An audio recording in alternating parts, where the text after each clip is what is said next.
as an eighth grader. And it was a great year. But the year was coming to an end. And all year long, during English class, I got to sit next to this amazing girl. I mean, all English class, I learned the stuff I needed to learn, but sitting next to her was the highlight of my year. She was amazing. She was friendly. Every time I was in English class, I was always excited because she was there. And we became friends, and so the end of the year comes, and in our junior high, when you graduate from junior high to high school, they have a big end-of-the-year dance. So about a month and a half before then, I began to think, and I began to get excited and say, I'd really like to invite this girl to go with me to the dance. And I would get all excited and wonder about how I should do it, and the weeks kept going on, and whether I was in the hallway or see her, or whether I was at the cafeteria and I would see her, or whether we were in English class and I would see her, I would always want to ask her to go with me to the dance. But I always had the questions in my mind, those what-if questions. I'd always get so close to ask, but what if she said no? What if she already was going with somebody else? Well, maybe she doesn't think as highly of me as I think of her. What if she doesn't even want to go to dances? And every time, I would talk myself right out of asking her. I never took the risk. I never asked her to go with me to the dance. And sadly, or however you want to see it, I didn't get to go to the dance that year because I didn't have anybody to go with. All because I wasn't willing to take that risk. So today, I'd like you to think about this idea of risk. Risk is everywhere in life. There's nothing you do in life, there's no activity you're a part of in life that doesn't have risk associated with it. And as you probably understand without any hesitation, when it comes to risk, there is the positive side, which are the rewards, the things you're going to gain from it.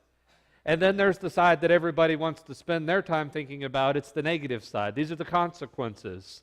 These are the devil's advocates of the world, always looking towards the things that won't work out if I were to maybe try this activity.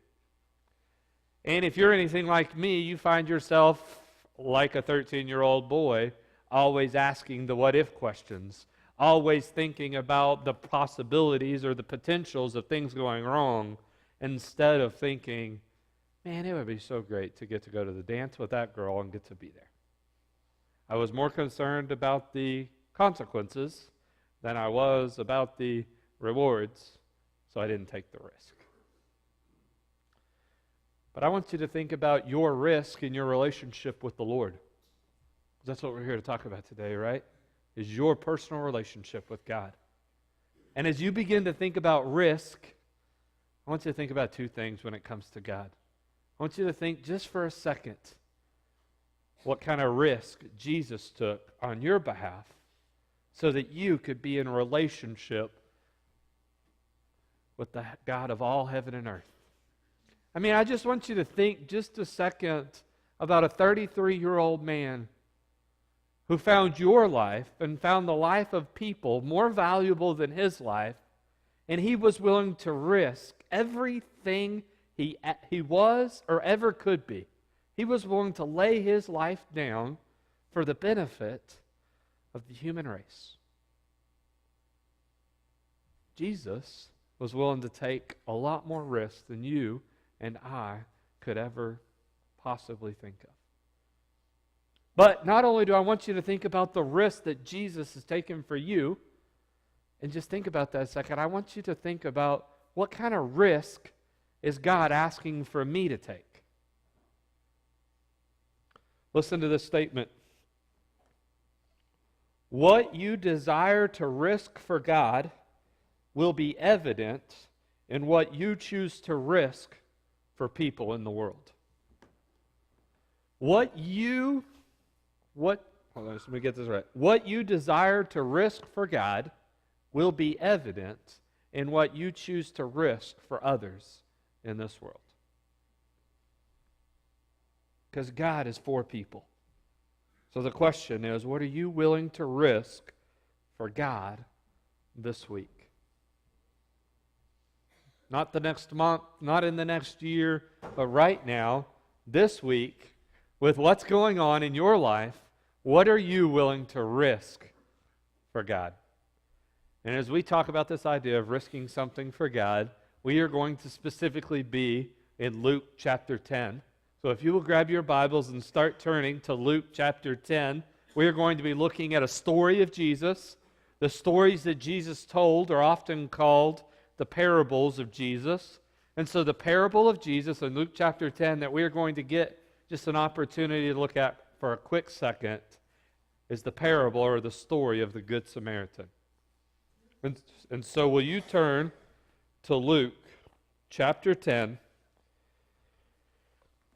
and I want you to look starting in verse 25, and I want to read for you the backdrop, the foundation for why Jesus told the story that he's going to tell that we're going to look at. Luke chapter 10, starting in verse 25. On one occasion, an expert in the law stood up to test Jesus. And the expert said, "Teacher, what must I do to inherit eternal life?" And Jesus replied, "Well, what is written in the law? And how do you read it?" So the man answered, "Love the Lord your God with all of your heart, with all of your soul, with all of your strength, and with all of your mind. Love your neighbor as yourself." And Jesus said, "Absolutely, you have answered correctly. Do this, and you will live." But the man wanted to justify himself, so he asked, "Who is my neighbor?" So we're about to look at this story of Jesus' reply to this backdrop. But before I do, you've got to see this part in the text. The man answers Jesus with the right knowledge of what was right to do. You see, a lot of people, they come to church or they come to counseling sessions or they do a lot of things in life trying to figure out what the right thing is. You have to know what is right before you can do what is right. But I want you to see that this guy, the expert of the law, the lawyer, the very intellectual person, he did not have a problem knowing what is right. But Jesus makes it very clear in this parable that there is more to life than just coming to the understanding of knowing what is right. You and I have to be willing to do what is right. And those two things are not the same. So many times we come to this conclusion that as long as we know what the right thing is, then we're so much better than everybody else. And yet, as we're going to see in the parable, Jesus is more interested in you and I doing the right thing than he is in you and I proving that we know what the right thing is to do. And doing the right thing is going to cost you something. You're going to have to risk something to do it the right way. So today, as we look at this parable, I want you to see that there are three people, three different men that are explained in this parable, and I want you to see, hopefully you'll be able to discern and understand as we walk through it, that there are three different attitudes towards risk. So let's look at this and let's see, what are you willing to risk for God this week? Picking up the story in Luke chapter 10 and verse 30. So Jesus replies, and he said that there was a man, just no specific detail, just a general man. A man was going down, but specifically he was going down from Jerusalem to Jericho. And when that man fell into the hands of robbers, they stripped him of his clothes. They beat him. They went away, and they left him half dead. So here's the first character. Verse 31. There was a priest who happened to be going down the same road, and when he saw the man, he passed by on the other side. So in order to try to understand the first point, which is talking about the priest, he's the first character in the story. In order to understand a little bit about the priest, you have to understand a little bit about this road from Jerusalem to Jericho. If you know anything biblically about Jerusalem, you understand that they're always saying everybody's always going up to Jerusalem. Some people in the past have thought that, well, everybody's always going up because it's the temple of God. It's like the religious epicenter of the day, and it was a very important place. No, Jerusalem has always sat on a very large hill. So the travel down from Jerusalem to Jericho was a 15-mile journey, and over those 15 miles, there was a decline in elevation of almost 2,000 feet. So in 15 miles from Jerusalem coming down to Jericho, there would be a decline in elevation over 2,000 feet. As you think about that, this may help you understand why we have these things called the ascent psalms. These are the psalms that people would sing as songs because they would get very tired because they would have to climb 2,000 feet in 15 miles. So they would get very exhausted and very tired, so they would sing these ascent psalms to encourage themselves. And as you can imagine, 2,000 feet incline is a lot more difficult than a 2,000-foot decline. And so what I want you to help understand is that was the road. That's what it looked like. It was a very steep hill. But there's something else you need to understand. The priest had a very important role. You see, in Jerusalem, this was the religious epicenter of the day. This is where the main religious temple was. And instead of just having one man or a particular individual or a particular group of individuals live there to conduct all the ceremonies in Jerusalem, all of the neighboring cities, which one of those was Jericho, they would all rotate. The priest would live in the bottom cities, and they would all rotate, and they would basically always be on call. Like your job, when you get called out, you are on call for doing certain duties. And a priest who was down in one of these towns, like the priest who was in Jericho, was on call. We don't know if he was ultimately in Jerusalem performing ceremonies for 2 months or 2 weeks. But what I want you to understand is this: he didn't live there. And if he was going from Jerusalem back down to Jericho, like the text tells us, then I hope that helps you understand this. The priest was headed home. The priest had just finished all of the duties, all of the responsibilities. He had just been relieved of everything that he was supposed to do in Jerusalem, conducting the religious ceremonies that he was responsible for, and he just got that phone call. That phone call that says, "Hey, you don't have to be here anymore. Somebody else is coming to take your place." And as you could imagine, I imagine it this way: he gets up early that morning, and because it's a downhill trek or it's a downhill journey, the priest could make that 15 miles all in one day if he was focused. If he didn't detour from his path, if he was intent on where he was going, and he was 100% focused, and he trekked hard, he could make it in one day.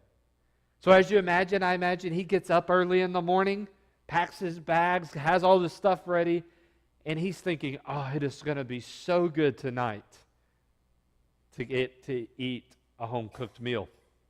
It is going to be so special tonight when I get to see my family who I haven't seen in days or weeks or even months. It is so special that I'm going to get to sleep in my own home and in my own cot or bed or whatever the man had to sleep on." That's what's going through the priest's mind as he travels from Jerusalem to Jericho. Now, thinking about that, the man walks upon, the priest comes down the road. What does he see? He sees somebody down there who's half dead, who's been beaten, who's been robbed. And like many of you, like myself, when I'm organized, I have a schedule, I've just completed everything I've been told to do, I'm not required to do anything else, I've taken care of all my responsibilities, and I am focused, I'm intent, I'm excited about getting home. You think I'm going to stop and help somebody?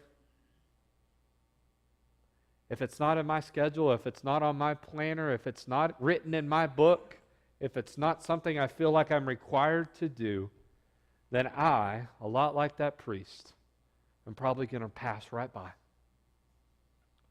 Because I'm on a time schedule. I've got things I'm doing, and I'm going to have to do them in a certain way. And when I think about the priest, I think about your life and I think about my life. I think about how busy you are this next week. What does your schedule look like? You have something going on every hour of every day that keeps you ultimately from enjoying the benefits of being able to risk your time.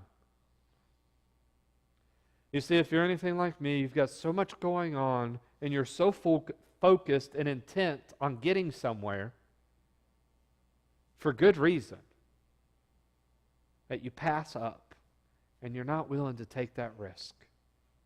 You're not willing to risk your schedule. What does your schedule look like? What does your time look like?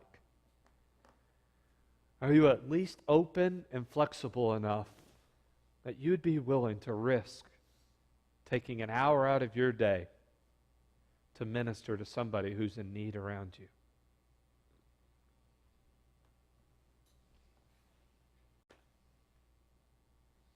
Do you even give God the opportunity to interrupt your plans? Or are your plans and my plans so concrete that, God, you're not touching that? I've got you planned in where you and I can spend some time together. You know, I'll be at church at this time, and I'll be at Bible study at this time. But God, I've got a plan for everything else in my life. And I really don't want you to interrupt my plans. Because if that's you, then you're not willing to risk your plans for the Lord. So let's move on to the second guy. The second guy is in verse 32. So too a Levite, when he came to the same place after the priest, and he saw him, he too passed by the other side. So in order to understand a little bit about the Levite, you have to understand what his role and responsibility was. He too was up in Jerusalem performing his ceremonial duties in the religious aspect. But the Levite is different than the priest, because the Levite had to, I'm going to say it this way, not in a demeaning way, but the Levite was similar to an intern that you would have at work. The young man or young woman who is preparing ultimately to be in a different or in a higher position, the Levite was the one who would be preparing everything, who would be getting everything ready, who always had to make sure that the ceremonial process was pure and was clean. Similar to if you've ever had an intern or an intern work for you, they want to do everything right. Like this is their chance to learn and to get things right and to be as perfect as they can be so that they can ultimately be promoted into the job that they really want. And so the Levite was kind of that second hand, that right-hand man to the priest who had to make sure that everything was completely clean in the ceremony. So when the Levite comes and he sees the man, he sees a man down the road who's dirty.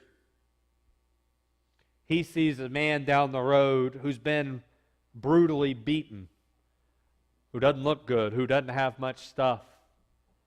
And I imagine that the Levite looks at that guy and says, I can't risk my job. I can't risk who I am in life, because if I sit down with that guy who doesn't look like me, who doesn't smell like me, who doesn't act like me, that people may see that, and ultimately I could lose my job because I wouldn't be ceremonial clean. I wouldn't be clean for the ceremonies that I need to be able to lead. And so a Levite would struggle with that. And the question today is, when you look at Jesus in John chapter 13, the passage where Jesus gets down on his knees before he goes to be crucified for the sins of the world, he sits down with his disciples. And not only does he eat and hang out with them and initiate the Lord's Supper, but in John chapter 13, it says that Jesus gets down on his knees and he grabs their feet and he begins to wash them. Not only for you and I, who have a lot more clean habits than they did back then, your feet are still plenty stinky. Your feet are still probably one of the least desirable places on your body. But for them, and the shoes that they would wear or not wear, and the things that were on their roads, their feet that didn't get cleaned very often would have been the dirtiest, the stinkiest, the smelliest, and the filthiest aspects of their body. And Jesus gets down on his knees and he shows us how to get into the dirt and the grime and the filth of the life of people. And I begin to think about the life of the Levite, and I begin to wonder the same thing about me. Am I willing to risk getting in and being dirty with people because I have these misperceptions, or because that person doesn't look like me, that person doesn't smell like me, and I really don't want to do that? There's a sense of risking when you have to get in with people who don't look like you and don't smell like you.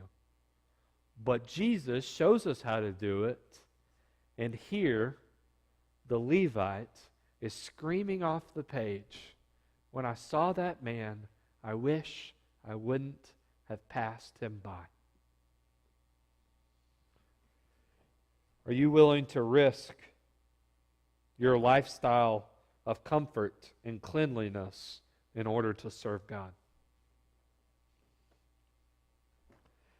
So we got the priest, we got the Levite, and then now verse 33.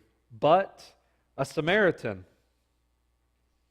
And before we go any further, to help you better understand who a Samaritan was, I want you to think back into the history archives of the United States of America, and I want you to think about a group of people known as the Native Americans. These are the people who lived here before we got here, and we as an Americans, before America got here, the Native Americans were here. And ultimately, for about 100 to 150 years, the United States of America did everything that they could to seclude them, to get them off of their land, to get them off of what they were doing, because ultimately the American people, or the leadership of America in the early 1800s through the early 1900s, didn't see the Native Americans as bringing any value to society. They have been used up.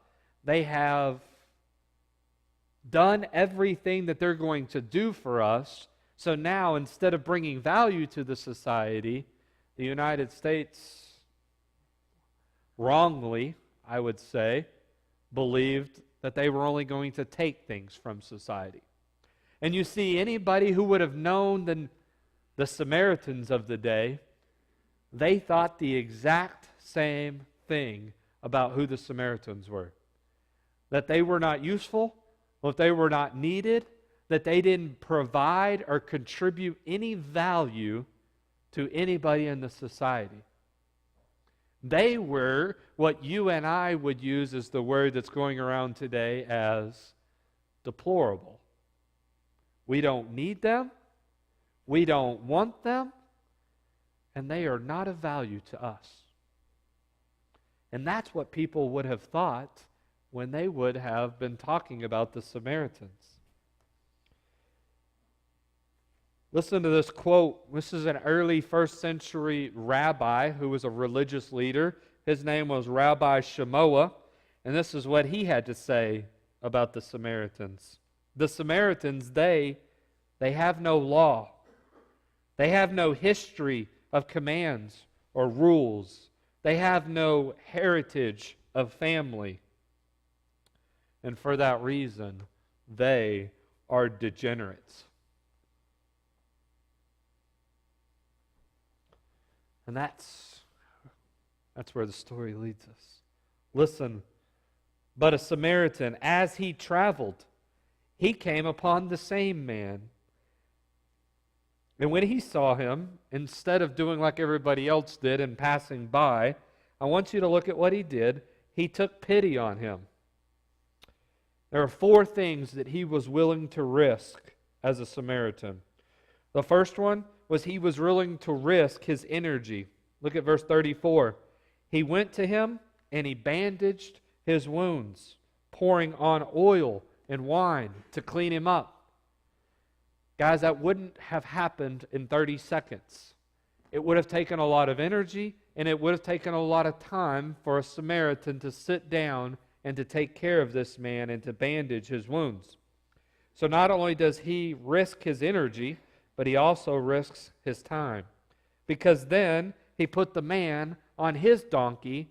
Well, he didn't have 2 donkeys, and so he's willing to sacrifice a journey that could have taken 1 day. Now he's going to be carrying a man on his donkey, so now his journey is going to take 2, 3, or 4 days. Well, the priest wasn't willing to give his time or interrupt his plans, but the Samaritan is willing to put him on his donkey and to take longer, and he's willing to sacrifice or to risk his time.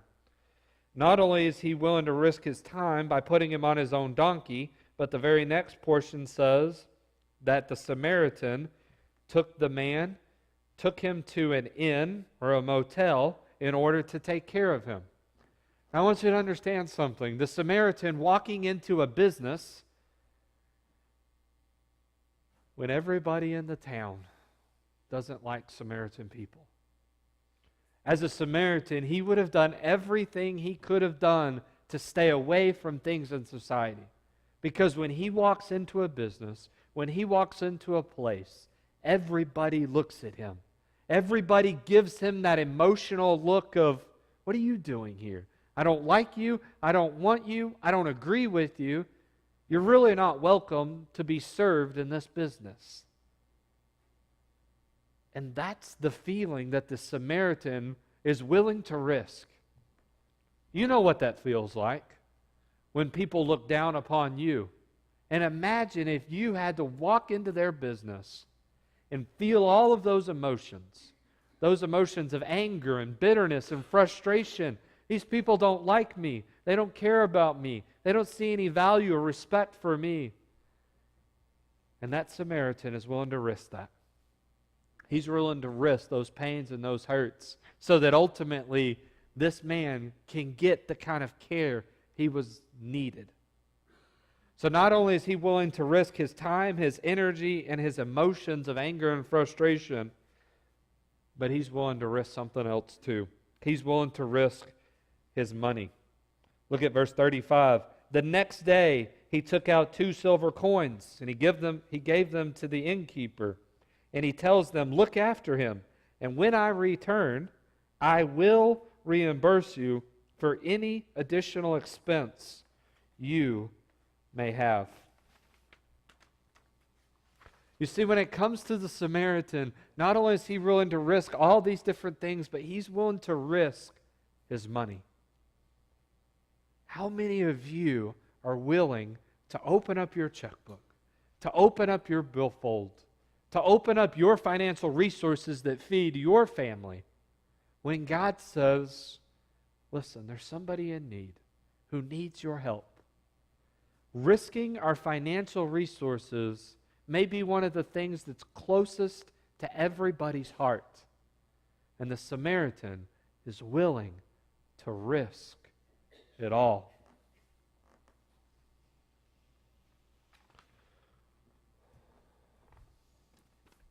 So this is how I'd like to finish up today. I'd like to read you this story. Listen to the story. As Christmas time is coming, I want you to listen to this somewhat Christmas time story. There was a young man whose name was Bob, and Bob received a new car from his brother as a Christmas present.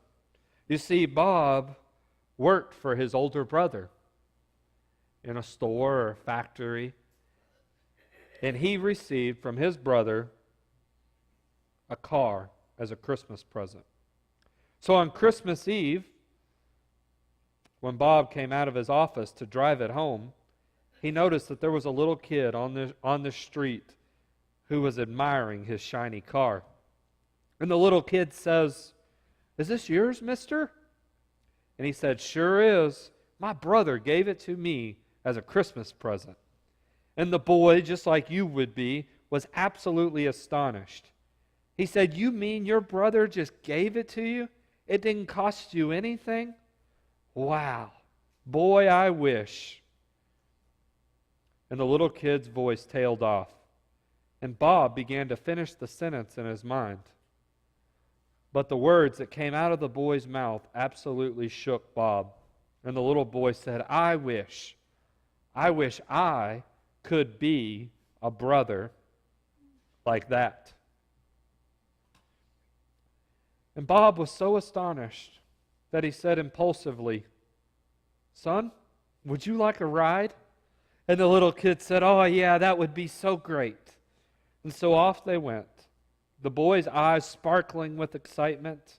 And after a while he said, "Mister, would you mind stopping in front of my house?" "Oh, he wants to show off my ride a little bit," Bob thought. "Will you stop where those 2 steps are right at the front?" And almost before the car had come to a stop, the boy had jumped out and was running into the home. And just a few moments later, the little boy comes back, and Bob saw to his amazement that he was carrying his little crippled brother. And he said, "There it is, John, just like I told you upstairs.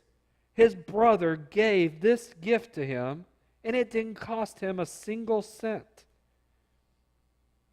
And John, someday I'm going to get you one just like it, so that we can go see all the things that I keep telling you about." And tears flowing from Bob's eyes as he took that little boy and he lifted him into the car to share his ride. And for years after, he said Bob said the greatest gift that he received that Christmas wasn't the car, but instead it was the attitude of the little boy saying, "Boy, I wish I could be a brother like that." So as we get a chance to do an invitation, so many people look at the story of the Good Samaritan and they begin to throw a pity party for their life. I'm the guy who's been beat up and who's on the road and nobody's stopping for me. Why won't somebody stop and help me? Help bandage me? Why won't somebody give their money on my behalf? And guys, this is the truth of the story. So many of us look at it and go, this is what I don't have, and so I'm mad and frustrated and angry because nobody's stopping to help me. But the truth of the story is you and I could be like that little boy. And when he sees somebody get an amazing gift, he thinks, man, I wish I could be a brother like that. Somebody that could give a gift to somebody who couldn't pay a single dime. So today, what are you willing to risk for God? It's going to cost you something to do the right thing. I don't know what it's going to cost you, and I don't know what the Lord's asking from you. But if He's asking for something, then you have a chance to respond.